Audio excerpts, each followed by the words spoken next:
Tilehurst End Podcast. Read the blog on thetilehurstend.com. Hello everybody, welcome along to a very special Tilehurst End podcast. My name is Daren Bavister, editor of thetilehurstend.com. We're still smack bang in the middle of summer, so the show is still on a bit of a hiatus. However, if you haven't yet checked out our end of season review show, I very much encourage you to go and do so. It should be above or below this episode, depending on how you stack your podcasts via whatever app you choose to use. However, we do have some content to bring you this summer, and I've been teasing this one for a while. You wanted him? We went out and got him. The man behind the microphone on match days, DJ MegaParty, otherwise known to just about everybody else in the world as Daren Bavister.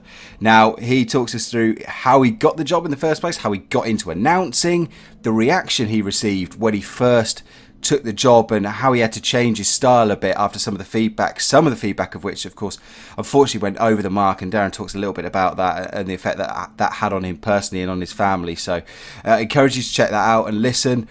Major thanks to him for giving up the time. Now, this was an interview we recorded way back in January. I think it was just after the FA Cup defeat at Old Trafford to Manchester United. So that should give you a little bit of context as to why we don't touch on certain subjects like him giving us the announcements before we played Huddersfield in the playoff final. We obviously did a bit on the microphone there and how the end of season went with the Fulham playoff game and so on and so on. So as I said, this was recorded back in January, so excuse some of the slightly dated references. I'll try to nip them out where possible, but a couple might still be hanging around. So again, big thanks to Daren for giving up his time and for the club for allowing us to have a chat with him. So hope you enjoy it. As far as we're concerned on the Tilehurst End, as mentioned, this podcast is on a bit of a hiatus for the time being while we recharge those batteries, but thetilehurstend.com is in full swing. Lots of preview material. We're keeping up to date with all the latest news and speculation on the transfer front, all the new contract details, lots of bits and pieces. Still tidying up a few little bits and pieces of review from last year as well. So we may be going to sleep a little bit on this feed, but yeah, head over to thetilehurstend.com and get involved. And on that note, if you want to get involved ahead of the new season, please drop us an email, thetilehurstend@gmail.com.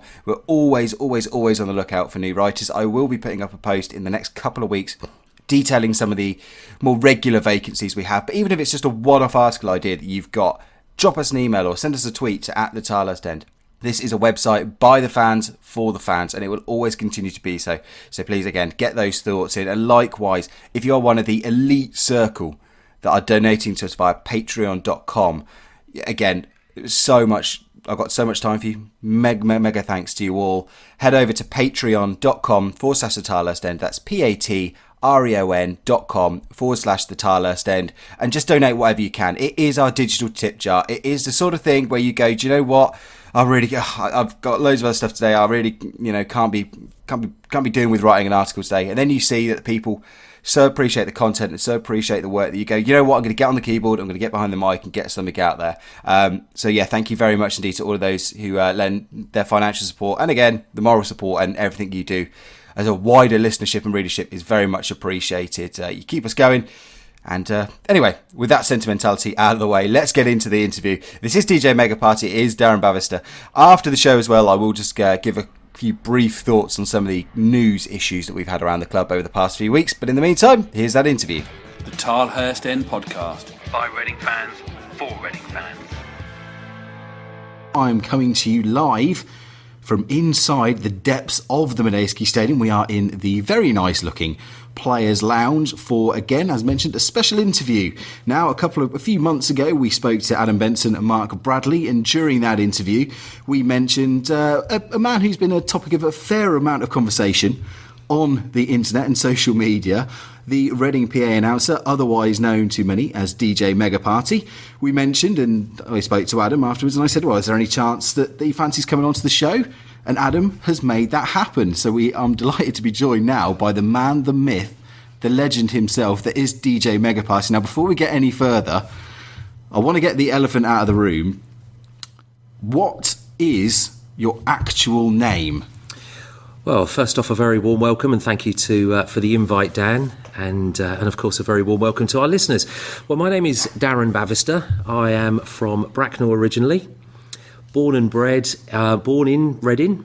Myself, obviously, my sister was born in Heatherwood, so I'm a local lad at heart. Daren Bavister is the name. In the other areas that I work, I'm otherwise known as Bavy. Bavy. So, in which case, what was your reaction to the DJ MegaParty thing? Now, I'll hold my hands up. I sent the original tweet coining the name, and I didn't. It's one of those things where sometimes a nickname catches on, sometimes it goes down like a dead horse and it doesn't catch on. This is one that just seems to have caught on. Right. What did you think when you first started, when that was sort of brought to your attention? It made me laugh, and it does now. I warm to it. I'm certainly not offended by it. So if it was used to do that, it hasn't happened. I'd like to embrace it. I think it's comical. I think it's funny. I think it's warm. It's humorous. I've been called a lot worse. As we all have, anybody that dares venture an opinion of their own or does any sort of public work, unfortunately, has to deal with that, especially in today's social media and Twitter and Facebook and all that sort of thing. But let's go back to the start before we talk about the job you're doing now. So how did you actually end up in this job as Reading's PA announcer? What's your sort of background? Say you're a local lad. How did you get here? Okay, so I am the announcer, or I was the announcer for the Bracknell Bees ice hockey team. I would have been in my 25th season this year.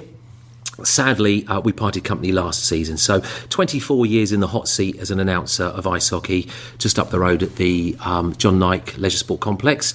Rest in peace, Mr. Nike. It was around about 10 years ago. I was also invited to go down to do the Basingstoke Bison. The two teams played at different levels at the time. One was in the English Premier League and one was in what was the Elite League, still is.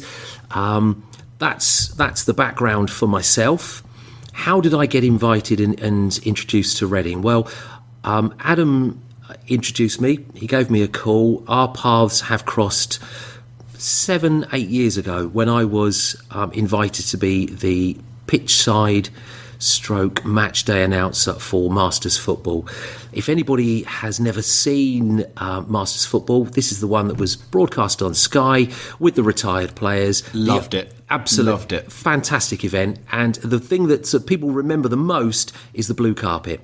Yes. So it's exactly that. Oh, that's the blue carpet game? Yeah, that's the one. So I was brought in to bring some of what ice hockey / American sports and how that is dealt with as an entertainment to the Masters Football. So Adam and I worked together for that, and he gave me the call, as we know, a couple of years ago, and said, Daren, I know you're a busy man. Is this something that would interest you? So how on earth did you get into announcing in the first place? You mentioned you nearly clocked up 25 years doing ice hockey, but how do you get into that sort of field in the first place? It's not sort of your usual sort of career path when you leave school. What do you want to do? I want to be in the announce booth. No, major sporting events. This is it was one of those it just happened moments. Right place, right time. I started watching the Bracknell Bees when the rink was first opened. Friends of mine and myself, we used to watch the Bracknell Tigers as well. So we were very much the American sport. We lent towards that as opposed to other sports, more traditional sports. And as it happened, I was rather vocal, let's say. As a fan, used to stand in block 1, if anybody's ever been to the rink, holler and shout. And it's a very, very family-orientated sport. No foul or abusive language, no inappropriate gestures. And I got a bit of a reputation of being a little bit gobby, is the only other way to describe it. At the same time, I was very much a music fan. So I used to watch the sport with my friends. We would then follow that with the skating session after, and this would happen week in, week out. And this is, I go back, I was 17, 18. And then I struck up a rapport with the then DJ, who was the match announcer at the time, Mike Greaves. And the long story cut very, very short was that he was off to travel the world. He was partnered with a young lady who was a skating professional. They were opening a rink down in Cyprus, and he was no longer going to be there. The question I had for him, which was a completely genuine and innocent question, was, well, who's going to be doing what you do? And he had actually put me forward for it. I knew absolutely nothing about playing music. I knew nothing about how to cue a record. I was just a gobby fan who was passionate about his team, and I fell into it, and I did lots of things very, very wrong. But I was a fan, and I think that came through, and I just tailored as I grew into the event, and I grew as a person. I just tailored what I was doing and how I was doing it, and that was me. And as I say, I was at Bracknell for 24 years. I'm still at Basingstoke. I'm now in my 11th season there, and I love not only the announcing but the passion that fans show for any sport. You're sort of you are the mouthpiece in a way for the football. I mean, you're the last voice that Reading fans hear before the team plays, and I imagine it's the same down at the rink as well. But you sort of mentioned you sort of fell into this job. I mean, do you still have a day job? Because I mean, the football season is only 23 home games plus a couple of cup games. The same for hockey. What do you do for your day job? Okay, I do have a full-time job. I have a job that's a managerial position. I live in Basingstoke now, so I do the very short commute to Andover. I work for a family-run business. It's an employment agency for industrial workers. I won't bore you with that. Basically, it's about as far away from being a PA announcer as possible. Absolutely. And prior to that, I'm relatively new in that particular role. I was working in the office equipment industry, and had been since I pretty much came out of education. So you're right, it's very, very different. I mean, it's fascinating to me how you sort of end up in such a completely different sphere. You mentioned sort of going from the Gobby fan to being the PA announcer, and you sort of end up at Reading. We'll move on to that sort of side of things now, if you don't mind, in terms of, so what is your responsibilities at Reading? Because a lot of people will say, well, are you the guy playing the music? Are you the guy that decides what we do at half-time? Are you the guy that decides X, Y, Z? Talk us through what your actual responsibilities are at Reading. So from game day, it's pretty much as soon as the turnstiles are open, that's it. I'm there and I'm live if required. We have music playing around in the background until one of our sister companies comes in and helps us out with that. As soon as team news comes through and the team is announced, it's my role to announce that. And that's our opportunity to welcome the away fans and try and start to tease the atmosphere into the Madejski. And then, as the build-up to the kickoff happens, we switch over to a company that we use to put the graphics on the boards, the graphics on the big screen, the music that is played. This is all done by a partnership. Yeah, so do you have any control over, say, the music playlist or anything like that, or is that completely out of your hands? No, that's completely out of my hands, yeah.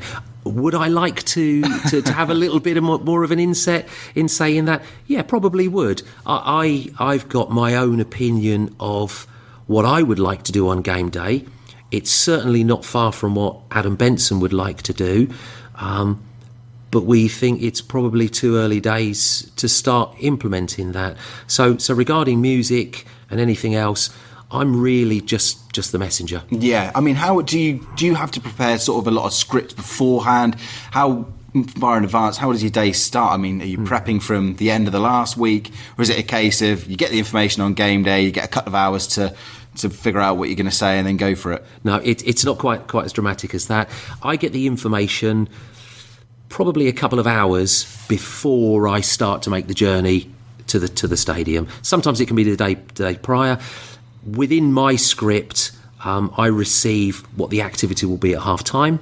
If there's anything in particular out of the ordinary, for example, the other day, we might have had the marching band, Remembrance Day in particular. Yeah. Well, that's planned well in advance, so all the pieces fit in place without the opportunity for something to go wrong. So it's a slick operation. There's lots of people pedaling frantically in the background prior to game day. The swan effect. It's all graceful on top. Exactly that. Well, we hope it looks that way when we're out there. So regarding scripts, the script of my delivery prior to kickoff, I'll receive that and I may tweak that just slightly so I'm more comfortable with it. The scripts at half time, again, I'll receive them probably a couple of hours prior to arriving. I'll just make it my own slightly.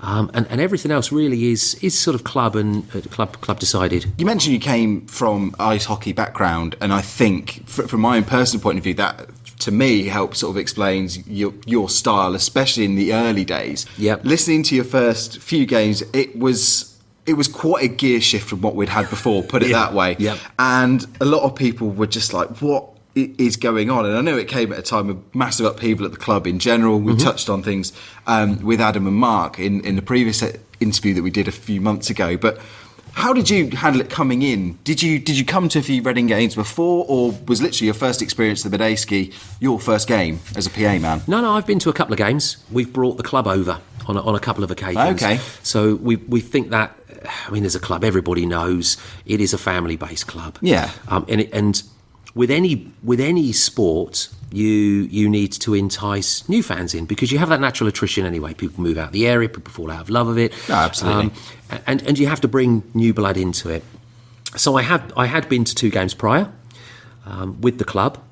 I lie. I'd actually been to 4, because one of the parents of a child that I coached was one of the Reading sponsors, Legend Alliance. Oh, okay. And as a lovely gesture, Jay Gambling of Legend Alliance had given us the box over Christmas period for the volunteers. So we sat and watched the game. So it wasn't new to me. Had I taken in much of what the atmosphere and the ambience was? I probably didn't, really. So when Reading said, OK, come on, in you go, and you're right, absolutely. If we go back, I can see from the other side of the fence what that is going on here, because it was a stark difference. My remit was to come in and just be me and deliver in the fashion that I'm accustomed to. Yeah, because that's one of the questions we've had from Nathan St. Paul. He's asked, was your initial approach an instruction from the club, or was it your own decision? Did they sort of give you free rein to say, Daren, go stamp your mark on it, or did they sort of say, well, we want this kind of style from you? Mm-hmm. No, it was, Daren, do what you do, deliver in the way that you deliver. Adam's, and as I mentioned earlier, our paths had crossed. So Adam was expecting the same delivery that I give at the Basingstoke Bison, then at the Bracknell Bees, the other playoff events that I'm involved in, and what I was doing at Masters Football. I am sure, and I'll put money on it now, and in hindsight, Adam or the team here at Reading would have probably given me a little bit more guidance in saying, right, do what you do, but we need to just tweak this, and we need to adjust that. So that's what's happened over the period. I've taken on guidance, I've taken on feedback, and realised that my delivery was so stark and so different to what was going before me, and what, more importantly, people are accustomed to, not just here at Reading, but across. Yeah. Some people don't even like MCs, full stop. No, you have had a few bits of that in general. Exactly, and I understand that now. I didn't before, but the remit for me was to come in and do what I do in the way that I do it, and then we just fine-tuned it after. What was one of the sort of, you talk about you fine-tuned it and things, are there a couple of examples of things you look back on now that you were doing and you think, oh, I wouldn't do that anymore? So what I may have done previously, and when I first started, was just bring the experience and habits that I had previously. So, for example, wearing number 31 in goal for Reading, Ali Al-Habsi. Yeah. Defending the back line in his usual shirt number 2, it's Chris Gunter. Now, clearly that's not the norm for any football stadium up and down the country. So now the delivery is much more precise, and I understand what the fans' expectations are. Yeah. So whilst the delivery is still a little bit up there, still lively, still enthusiastic, it will be much more direct and much more what the fans expect. Yeah. 31, Ali Al-Habsi. Then the opportunity for our fans to celebrate the fact that Ali's playing. Then we move swiftly on to number 2, Chris Gunter. Then and then, again, the opportunity for the cheers to accept him, celebrate he's out there. So whilst the delivery is very similar, the padding out has been removed. Less is more sort of thing. And to be fair, Nath also added in his question, he said as well, it's brave of you to sort of come on the show. And he also says you've improved a hell of a lot. Never see anything negative about him these days. So there is that praise. And I think there is acknowledgement. I myself, every other game I'd be sort of thinking, and I'd send a tweet out saying, what's going on? But now you blend into the background, and I mean that in the best possible way, in that I get and fans get the information they need from you. Yep. And okay, you've still got a great bombastic delivery and it can bring in people that want that side of things. But if you're just there for the information, you're getting that in a fashion you can easily digest. The PR you got around yourself wasn't amazing to the start. Do you take a lot of that on board, or have you got a sort of resolve in yourself that I'm happy with what I'm doing and sort of plough on, or do you sort of read everything and then try and work your way through it?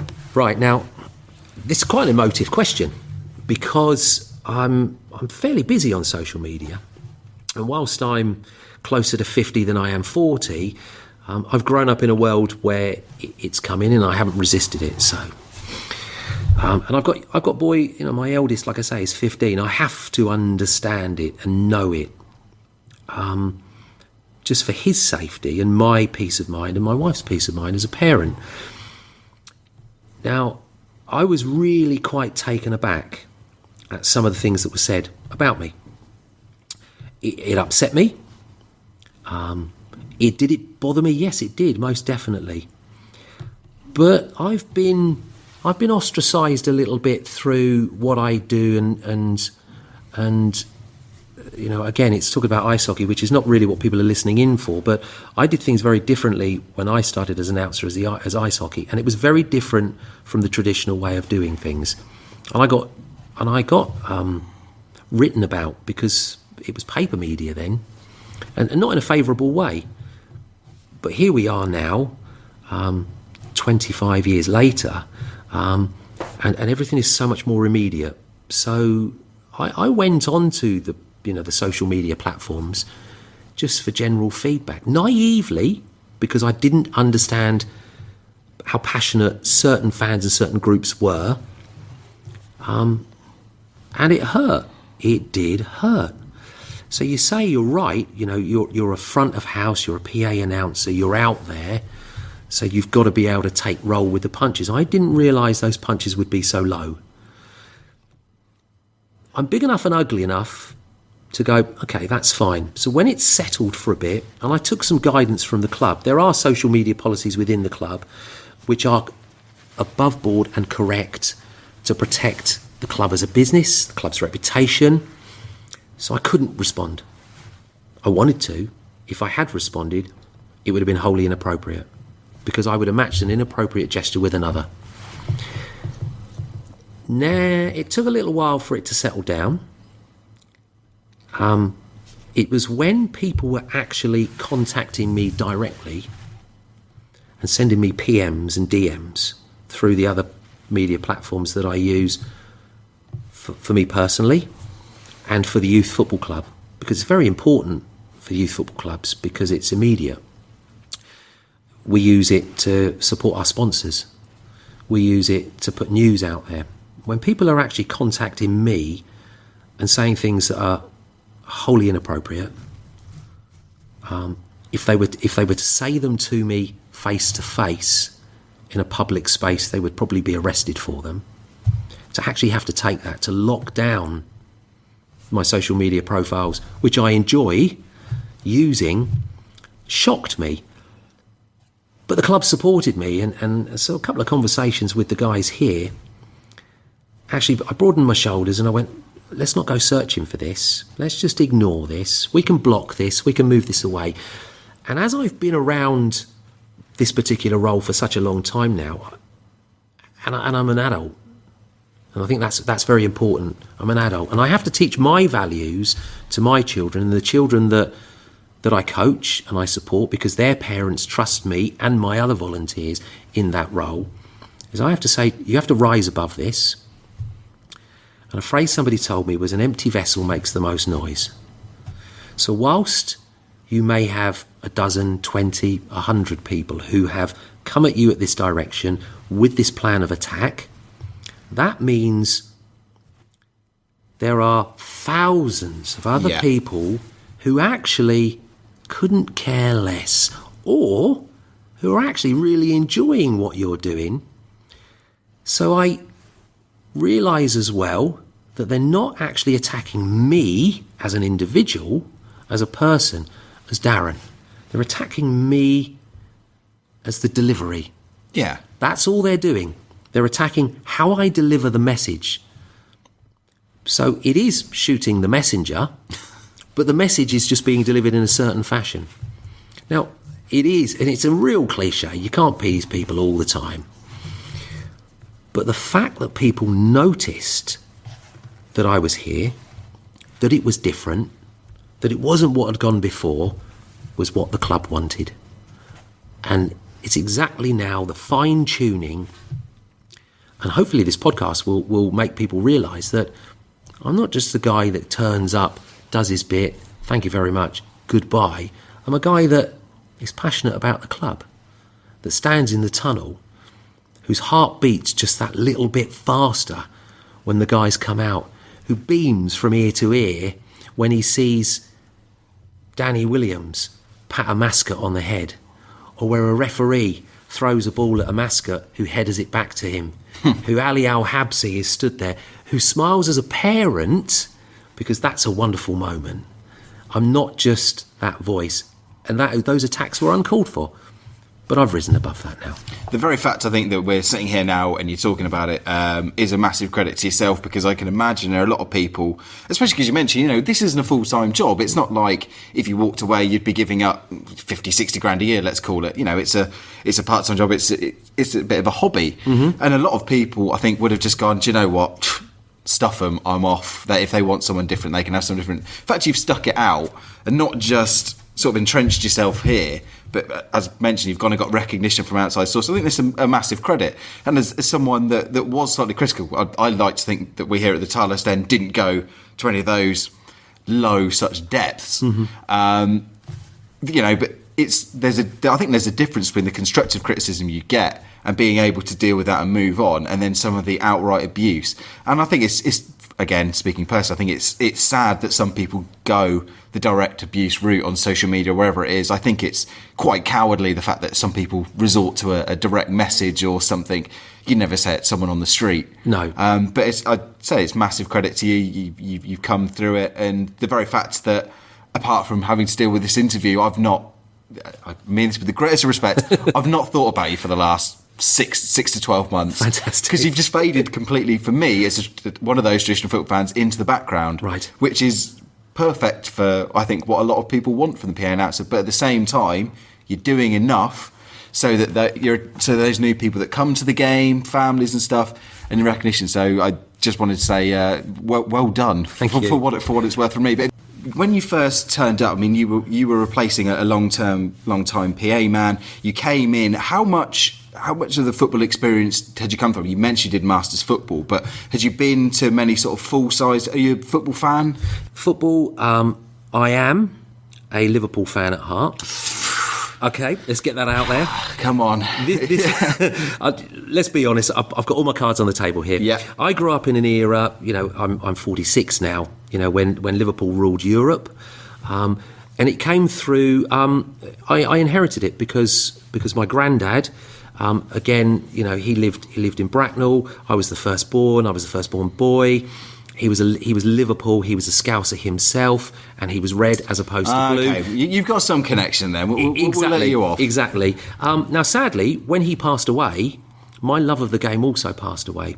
I was, and this will all tie in a moment, I'm sure. I was the short, slightly overweight, not very talented footballer of the late 70s. And in those days, if you wished to play football, you were left on the touchline.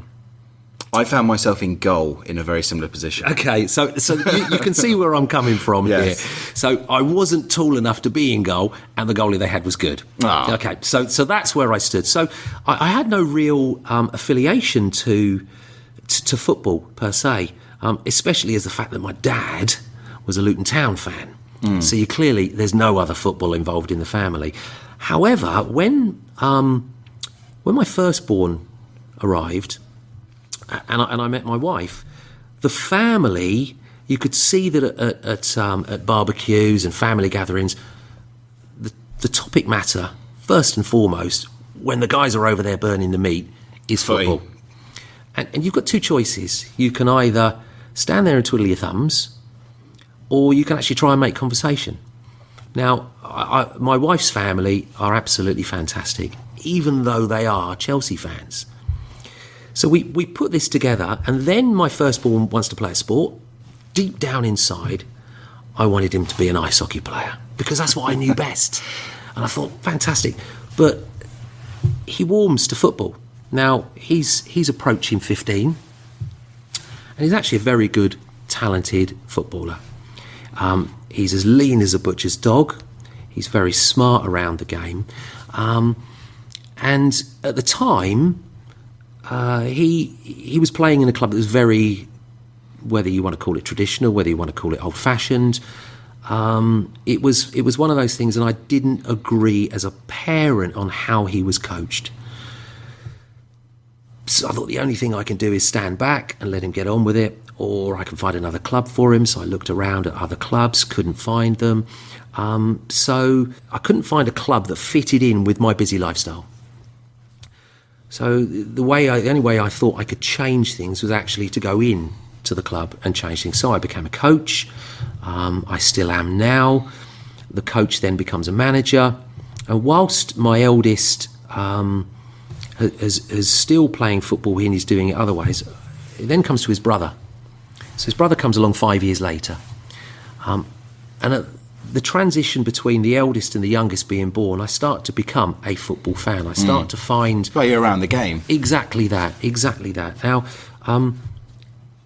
I start to find the love again for Liverpool, because I've got the luxury, and some may say it's torturous, but I've got the luxury of being around former professionals of the game with the Masters football. So I've now got the Masters football on one side.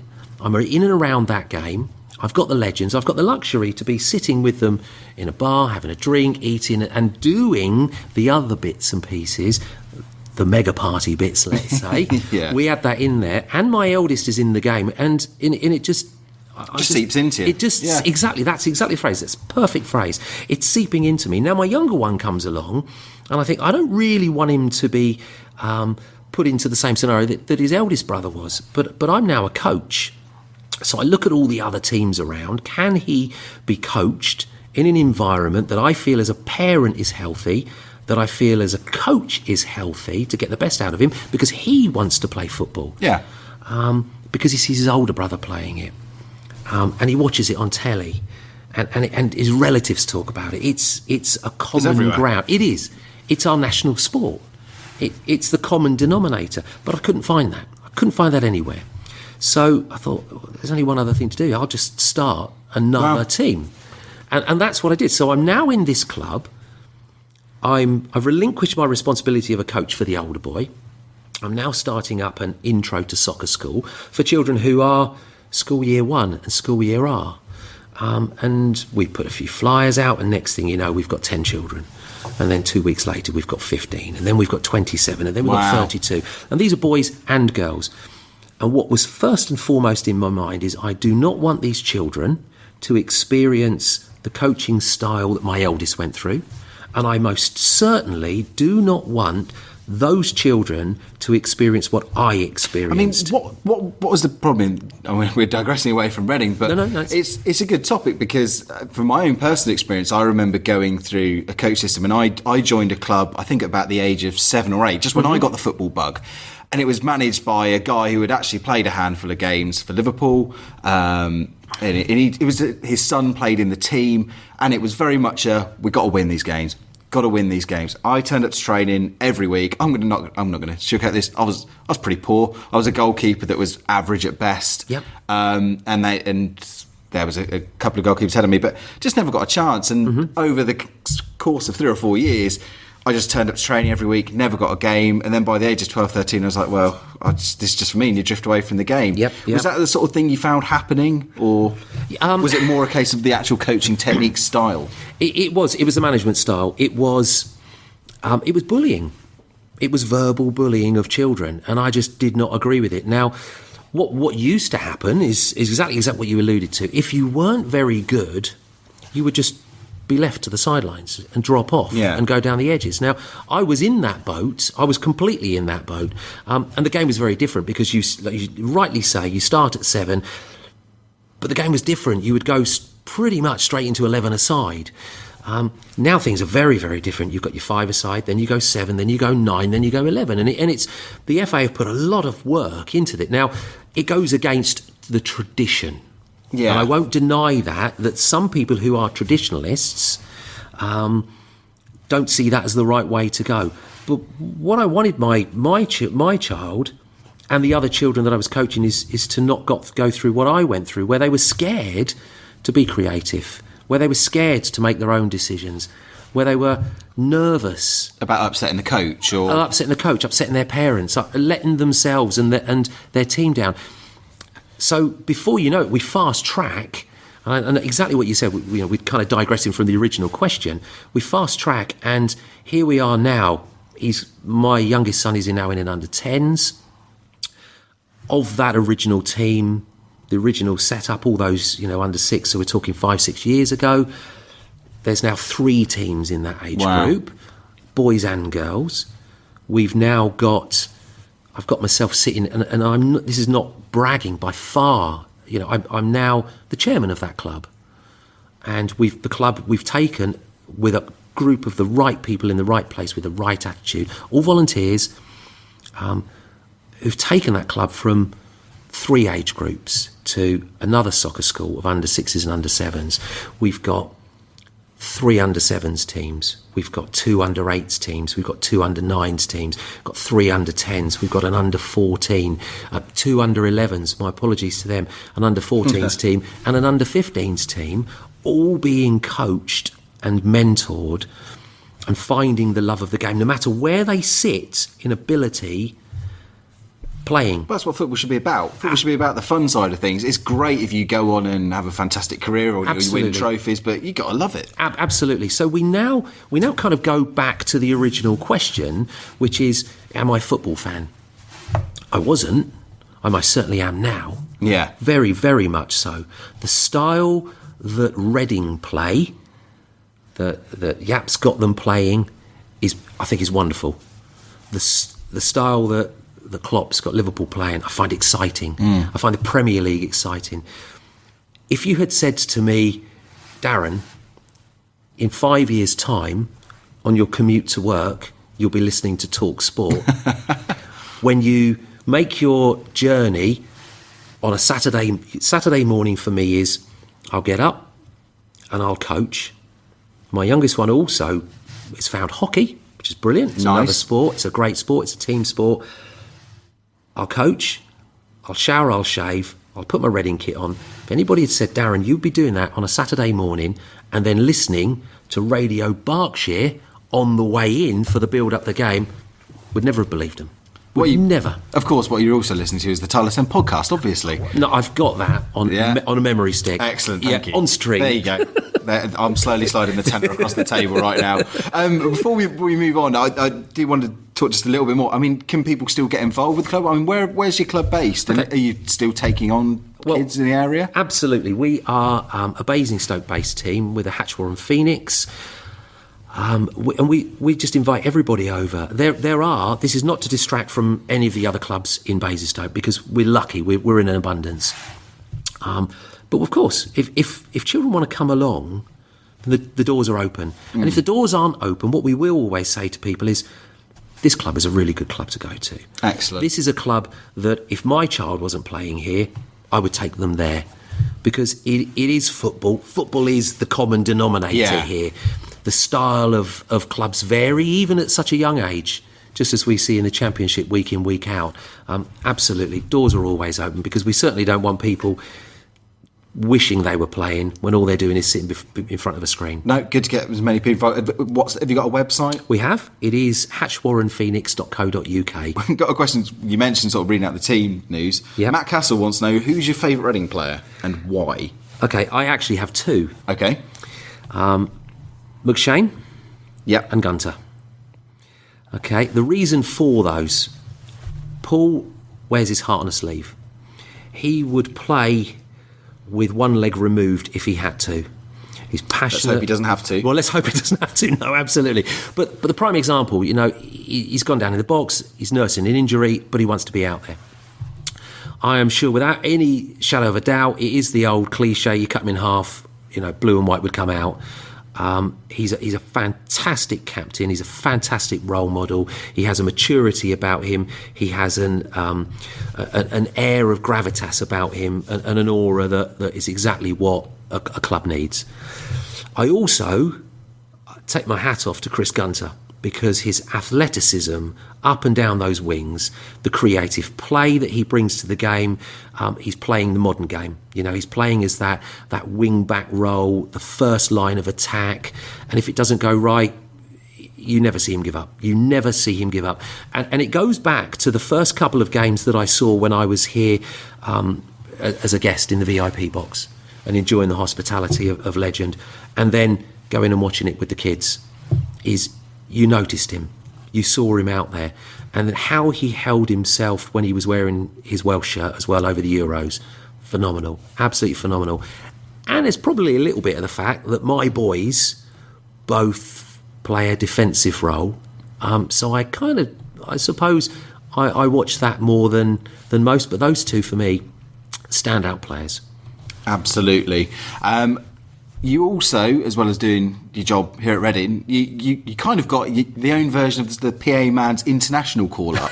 Right, Because the FA, again, coming up in the interview that we did with Mark and Adam, mentioned the fact that you'd been invited by the FA to do some of the PA duties at Wembley. I mean, what was that like? Because you go from a rink holding about 1,000 people maybe, to a 25,000 seat stadium to an 80, 90,000 seat stadium. I mean, what was that like? And how did it all come about? Okay, well, it came about in a way that the contact at the FA was here at the Middlesbrough game. And again, it's just the luxury. They have their go-to guy who's there all the time, and he's fantastic, absolutely exceptional. At the time, he was involved with an England game, and the non-league finals were coming up at Wembley. So Reading were asked, could the FA approach me and ask if I'd be interested? Well, that's a silly question, really. To be an announcer at Wembley is just absolutely fantastic. It's the pinnacle.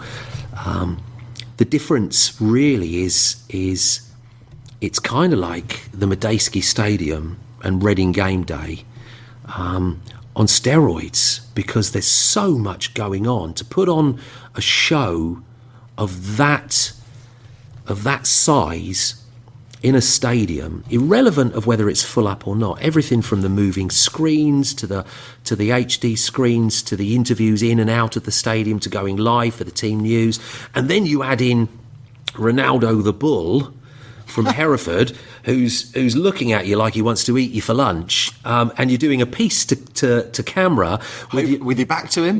Well, I kept one eye on him because there was a lot of him and not very much of me. So to do that, and in your ear you're hearing all the other factors going on because you have an in-ear piece all going off, and you're waiting for your cue, and your voice is coming over the PA at Wembley, and your face is really a face to be locked away, is on the screens at Wembley, and you add that all together, and it was a beautiful day, and it was a fantastic event. Was just something that I'll never ever forget. But that in itself just led on to the Stadium of Light gig that I did as well. So you've got 1 minute, you're right, I'm in a freezing cold ice rink with 6 layers on, and I've got 1,000, 1,500 fans, cheering on their team, completely different sport, completely different environment, to the Madejski, again, a slightly different take on entertainment, to Wembley, to then be at the Stadium of Light in the gantry, to your right being Glenn Hoddle, doing his TV piece, to a completely sold out stadium with the Aussies bouncing up there in the corner, to announcing England v Australia, and then to know full well that whether people like it or not, when you look back in history, you've announced Rashford's first goal for England, and to call out England there as well, that's something I'm never going to forget. I'm never going to live down. If I never do it again, at least I've done it. For me now, the pinnacle would be, hopefully one day, the phone rings and it's England at Wembley. But it's lovely. It's a compliment, and I take it. Well, and as I said, I'll be the first. I said at the interview, I've been critical of you at times, but the very fact that such a massive organisation has invited you to do that on a couple of different occasions shows that you're doing something right. And I think it's difficult because, I said, I come into this interview as a 30-year-old guy that's been going to football for 20 years and is used to a certain way of doing things. But you forget, I think, sometimes, and other listeners, I'm sure this will be twigging with them, that it's a completely different audience. You're not just catering to your traditional football fans anymore. You've got families, you've got young kids, and they get excited by the sort of razzmatazz and you've got to sort of inspire them. It's okay, some fans might sit there and go, I just want this guy to read the team news out. But is that going to inspire necessarily, especially if the game is bad? Yeah. Sometimes it's the things around the game that keep them coming back. It is exactly that, and that's exactly what I view. When I first started announcing, my eldest was 5. So I'd take him to a game, and my remit, my own personal remit, and my goal that I'd set out was, if I can see my son on the other side of the stadium, the other side of the arena, and he's yawning, I'm not doing my job, because I can't change the product that is going on, the sport, the game. I can't change that. And now we fast forward to here at football and the Madejski, and the guys here at Reading have got a very, very similar focus on that. You can't change the game and you can't change the weather, but you can try and influence the entertainment that's before, middle and end. So if you've got a new fan coming along, irrelevant of whether they're 5, 10, 15, 25, you can't, again, impact that bit in the middle. But if they've had entertainment in between what is going on in the middle, and all being well, the bit in the middle is exciting as well, they'll have fond memories for that, and they'll come back. We live in an instant world nowadays where when we want something, it's there. And this is the bit that we've got to embrace. And I've learnt now over time, through coaching and through feedback from the guys here at Reading, and listening to myself as well, is that we've got to deliver to the core. And that is the football fan who expects to be able to get the same pint from the same place, eat the same pie, arrive at the same time and sit in the same seat. We still need that core because they're important. They're the lifeblood of the game. Yeah. They are, exactly. They've been there through the highs and the lows, and they keep coming back. And we do not, and I most certainly do not, want to ostracise them. I want to make sure that they're still catered for. But what we've got to do to grow the club, grow the sport, is make it more entertaining around the outside. Whether you like that or not, it has to happen. I remember coming to my first game and I watched Reading get beat 3-1 at home by Oldham in the FA Cup. And I can't remember a lot of the game, but what I can remember is the music getting played on the tannoy at Elm Park. I remember some guy coming round with a tray. You know the trays he used to carry around on the terraces? Yes. Of all the food. I remember that, and just the noise and the atmosphere and stuff around that. And I think, again, it's maybe people of, myself including other people that maybe have a bit of a pop, I suppose, need to remember, because it is those sort of things that younger fans remember, and it's the entertainment factor. I will go back, though, to the team, reading out the team news, because that is, I suppose, one of those things for the people, the traditional fan. Yep. And a question for you, a lot of people have sent us in questions asking, why does he pronounce names in this way, that way, or the other way? Do you speak to the players and get how they want their name to be pronounced, or is it just left to you to give it your best shot? Okay, away teams. If we look at the away teams, especially when we call the team news out, and there's some real tongue ties in there, we will always talk, first and foremost, because it's more convenient, to the guys who are doing the recording for them on the gantry. Okay. If they're a real struggler, and it's really difficult, then we will typically talk to their bench. So I'll write that down phonetically. I've only got 2 cracks of the whip to get this right. Team news, or if something happens, a substitution, a goal score, something along those lines. Home team, again, it's finding out, how it's pronounced phonetically, make sure we try and get it right, and then if we're not getting it right, just to correct it. Prime example being the Manchester United legend. You know, is it Andrew or is it Andy? Cole. You know, exactly. And when it comes to it, when you speak to him, which I've had the luxury to do, I man interview him as well, he said, I don't care. And it's much the same for the players. Funny enough, they don't care. A lot of the time, they don't even hear it because they've got game face on. And again, it's a luxury of the job that I do. You don't get a Jan Kermit coming up to you and saying, pronounce my name right. No. I would do it in a French accent there, but I know better. No. And sometimes you can get into a force of habit, because when you've read something 2 or 3 times, it becomes a habit. and you may have picked up a bad habit. So until somebody corrects you, you'll just carry on doing that. It's the potato scenario. It does boil down. There is one player whose mum has called in and corrected me. Excellent. But I'm not going to digress. Can you not give us any hint? I can't. Damn it. Okay. Well, it's good, though, because, again, that's the thing. So if you're listening, one of the players out there, and you think that Daren is pronouncing your name wrong, get in touch and we'll pass it along. Absolutely. A quick point on, again, just on the team news as well. We did have a question from Andy Stewart saying, why is the away team never announced? Now, I know from being in the stadium, it is announced before the players are out. But why isn't it announced? Because it used to certainly be announced in very quick fashion, albeit, when the teams were out. Is that your decision? Is it something that's coming from above? Because when the players are out, we only get the home team. Okay, you're right. It's read at the beginning. So as soon as the team news has arrived, the team sheets, both teams are announced, as we alluded to earlier. Why it's not read out again is not my decision. But if I had the choice, I wouldn't read it out either. Okay. This is our stadium. This should be our fortress.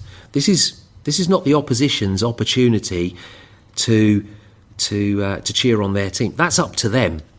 They may have travelled hundreds of miles, been stuck in awful traffic. Fair play to them. They've taken their hat off. They're supporting their team. Brilliant. Their incentive is already there to cheer on their team. I don't want to give them any more opportunity to rally to the cause. Our opportunity, and to do with timings as well, from when the players come out, to the handshakes, to the referees being announced, to sponsorship being announced. It's quite restrictive. Yeah, you've only got about 5 minutes maybe? Absolutely. And that's even tighter when the TVs are there. So why not fill all of that time and use it to the best as we possibly can to let the players know, our players, that their fans are out there, that their fans are behind them, that we are ready to cheer, so that we can rally to the cause. That's how we see it. So whilst the decision isn't mine, if I was given the decision, I'd stick by what we're doing. One of the other questions we had in from Dan as well is why has it changed from the be loud, be proud and back the boys and make some noise? Now you've kept the back the boys and make some noise and it's come on you Royals at the end now. Was it a deliberate decision to drop part of it? Did you just want to put your own spin on things? Okay, regarding that, we mentioned that I had a habit of padding things out. So not only would it have been be loud, be proud, I would have probably given the opportunity to say be loud, be proud, roar for the Royals, back the boys and make some noise, come on you ours. Yeah. But I'd still be out there rallying the fans and half time would be playing. So again, as we mentioned, it's a restrictive time. We have limited, so let's just go with the impact. The choice of back the boys and make some noise is taken by the club with myself, so it is something that becomes a signature chant that becomes par for the course. So when you hear that, wherever you are in the stadium, if you're making your way to the seat, if you're on the concourse, you know something's about to happen. What's been your favourite moment so far? Because you've had a couple of seasons now. What has been your favourite moment since you've been at the club? Now, I was a member of the club, not in the capacity that I'm in now, but I was with my family at Wembley watching the Arsenal game. Now, for me, that was, at the moment, the fondest, so far, without any shadow of a doubt. To not only the build-up and earn our position there, but actually take them to the wire. And I felt part of the club that day. I was a football fan, I was a Reading fan, and I was part of the club. Any any random moments you've had in the job so far? Either we can cast it back to your hockey days. Is there anything that's ever happened in the booth to you or on a match day we've just gone, has that really just happened? I mean, you mentioned the bull at Wembley. I suppose that ranks pretty high. Yes, yeah. At Reading, it wasn't that long ago, funny enough. It was the Fulham game. So I don't know whether everybody knows where we're situated in the Madejski. We're right up high and we're looking down. We're looking down on the pitch. And when I started, I wouldn't know that a certain player was wearing a certain number and where they played on the pitch. Because I was relatively new to it. So we have a pair of binoculars up there, high-powered, and we look down on the game. So I was looking down, and I was saying, all right, that player's there, and that's who he is, and becoming accustomed to it now. Then we go to the Fulham game, and the fog's starting to come down quite heavily. So Ali Al-Habsi comes out of the goal, and he kicks the ball. He doesn't do a particularly good job of it. And after that, I had no idea where he was, where the ball was, whether they'd scored, whether we'd scored, where the linesman was. So for me, that was a little bit unusual. I think it's still early days for me to say that was a bit strange, that was a bit unique, a bit unusual. I'm sure there'll be plenty to come. Yeah, it's a sort of a job where you will get random curveballs thrown at you. What about your future ambition? I mean, you mentioned that maybe you'd love to get the call to do a game at Wembley. Is there anything else professionally in your work in between PA stuff or work that you'd like to do? The PA stuff, again, you're right, absolutely. For doing what I do, I have that luxury of I'm also used by the FA for Q&A sessions. So, I'm there with Peter Shilton. I'm talking to him. I'm interviewing him. I'm doing the same for John Barnes. And obviously, as a Liverpool fan, that's fantastic. I've had the luxury again of working with him with the Masters Football. A very How many times have you heard the rap? Too many to mention, but I'll take my hat off to him. He knows how to milk an audience. He does. He was absolutely brilliant there. Aspirations, England at Wembley, terrific. But for here as a club, I want to be seen as part of the club, the voice of the club. I don't want to be an irritant. I want to be part of it. I'd like to see the club moving forward and the sport moving forward to embrace a little bit more of the entertainment factor around the outside. Of course, budgets affect that as well. But I would like to be here announcing the team the day that they get promoted to the Premier League and then remain in the Premier League. Anything else you want to put out to the fan base out there? No, really, it's the opportunity to be interviewed is a privilege. I take it at that. I thank you for the opportunity and certainly thank the club for putting it together. Really and truly is, I'm here as part of the club. I've got no ulterior motive except to make sure that the support that the fans, and if I can help in any way get those fans on the edge of their seat rallying to the cause, so the boys on the pitch know that they have the support behind them come hell or high water, that I'm doing my job. That's what I'm here for. Daren, thank you very much. I'm probably still going to call you DJ MegaParty, even though I know your name, but I will use it in the fondest of ways now. Well, that's fine by me. I'm not easily offended, as you know. Excellent. Well, Daren, thank you very much for giving us your time, and hopefully we'll catch up in a couple of years' time. We can talk about your experiences of us in the Premier League. Let's hope so. Excellent. Thank you very much. Thank you, Dan. Thank you, listeners. Get social with the boys Find them on Twitter at the Tilehurst End. and facebook.com/the Tilehurst. Right, a massive thank you again to Daren for giving up his time to speak to us. Hope you enjoyed the show. We'll hopefully be getting a few more people behind the scenes and former players on the show over the next few weeks, months and years. So if you've got any concert details, if you happen to be friendly with a former Reading player, drop us an email to thetilehurst.com and we'll do our best to try and set something up. Anyway, in the meantime, just thought I'd give a few brief thoughts on a couple of the big stories that have dominated the Reading news agenda over the past few days. As mentioned, this show is still on hiatus, so the likes of Westy and Johnny and Co won't be back on until probably the end of July when we do our pre-season special. But I couldn't let an opportunity go without having a few brief words on the news, and particularly that Jaap Stam has signed a new 2-year deal at the club. I think we can all agree, fantastic business all around. Whatever your opinions are on his style of play, it is very clear that the players at the football club have bought into this system, hook, line and sinker, and you saw the results it got last season. A couple of penalty kicks away from the Premier League, and that was just his very first season. So kudos to the club and the new Chinese owners for getting this deal done. There was lots of speculation throughout last season. He was being a little bit vague in his news conferences about his future, saying, I'm not going to sort it out to the summer. And, lo and behold, we get to July and it's a done deal. Fantastic news.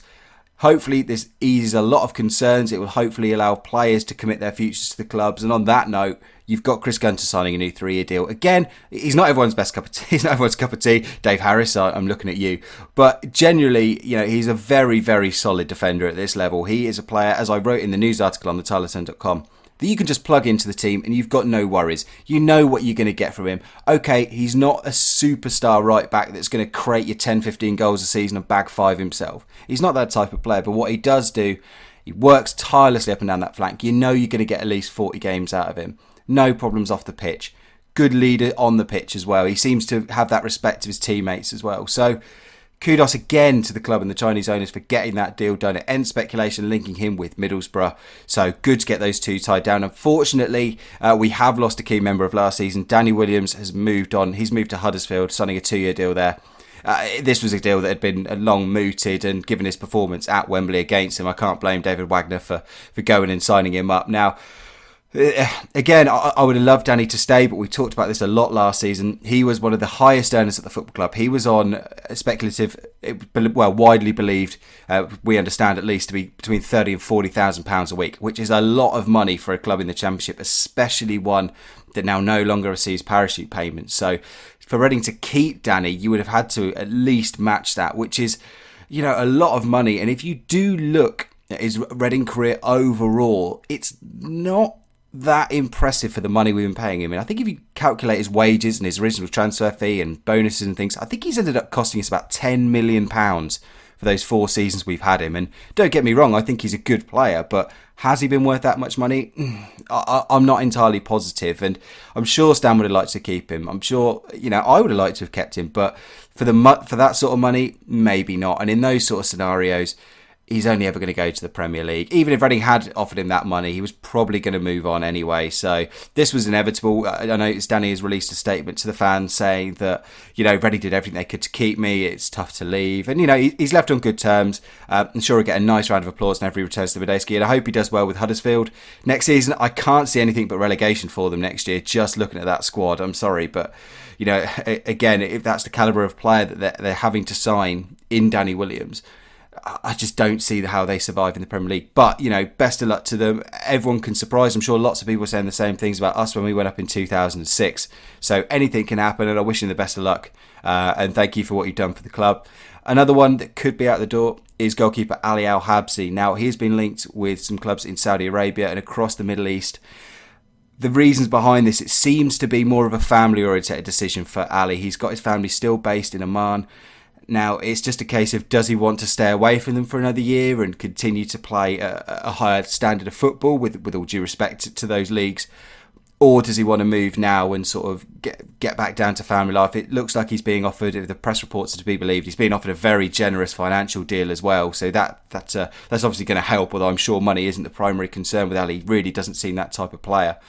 So you can understand the dilemma he's facing. Now, Jaap Stam says they've identified several goalkeeping targets to replace him if he does leave. So this unfortunately looks like one that could happen.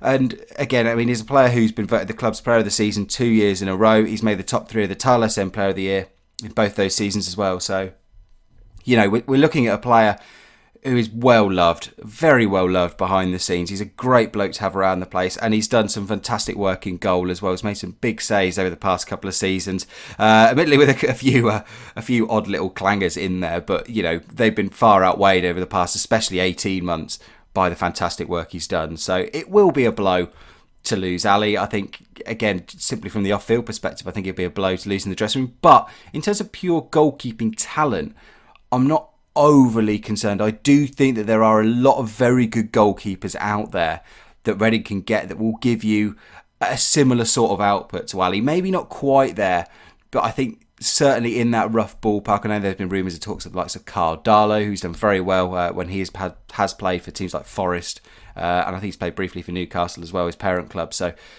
that would be not a bad move. You got Antti Jakola, who looked very good when we did see him in the EFL Cup and the EFL Trophy last year, so he'll be chomping at the bit. We've got a goalkeeper that's won the Under-20s World Cup as well, and we've got George Legg. So, lots of options. Reading have never been short of goalkeeping options, at least for the past 20 years anyway, unless you go back to that whole season we used 7 keepers, but I'll leave Dave to explain that one another day.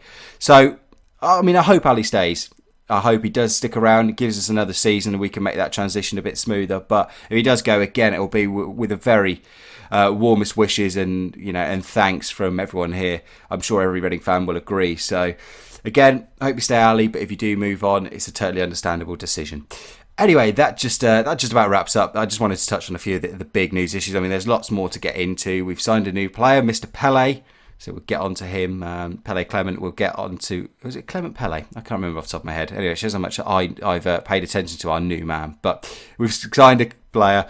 We're hopefully going to get a few more in the door as well. So there'll be lots to discuss when we come back with our pre-season special in a few weeks' time. We've had a proper chance to have a think and get a show plan out. So do keep your thoughts coming in. thetilehurstend@gmail.com is the email address. @thetilehurstend for your tweets, and we're at facebook.com/thetilehurstend. Also head over to youtube.com/thetilehurstend if you've not yet watched the Wembley diary we put together, which chronicles the playoff final from a perspective of 5 or 6 different fans. I very much encourage you to go and do so. You might think, I don't want to relive that day, but trust me, from someone that put it together, it's actually quite therapeutic when you watch it in the end. So I encourage you to go and have a look at that. And as I said, stay tuned to thetilehurstend.com for lots more content. Anyway, that wraps it up. I'm going to go try and enjoy the rest of the summer. Hopefully filled with lots of exciting new Reading signings. But we'll be back in a few weeks' time. Keep your eyes peeled on the Twitter feed. We'll obviously keep you updated with all lots of developments. Thank you again to Daren for the interview. And we'll speak to you soon. Come on, you Rs. Tilehurst End Podcast. Read the blog on thetilehurstend.com.